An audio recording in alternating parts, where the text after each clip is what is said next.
Okay, so far where we're at is we have this high-level state machine for the parking lot space counter.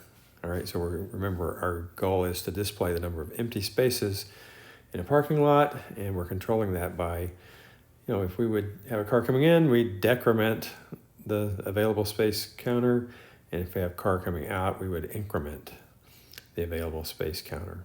Okay, so hopefully you remember the problem setup. All right, so our job at this point is to look at a data path.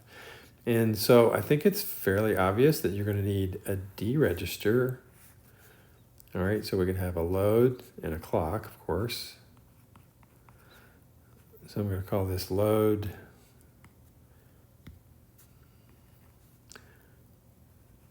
S load, or I'm going to go the other way, load S.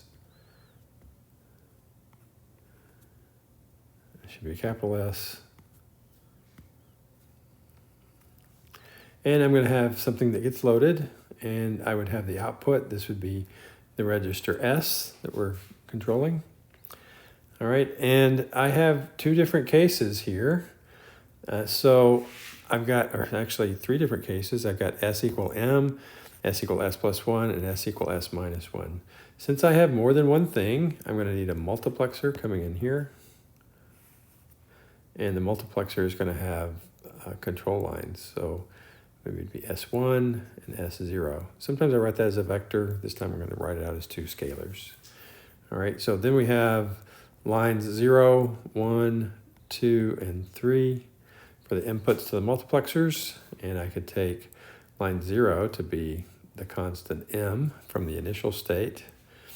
And then I could use the other lines on the multiplexer to look at decrementing S and incrementing S. And so I could have one case where I have an adder circuit, so I'm going to add 1 and get that coming back around to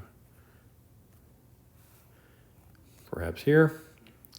And then take the S signal, route that through a decrement. So an adder circuit, remember 2's complement, you can do add and subtraction. So we have a decrement signal coming back around this way. Now I have three things coming to the multiplexer, so I can control S by using a finite state machine. I have the signals available to control that. So remember, my external inputs are car in and car out, and I'm only worried about resetting the circuit.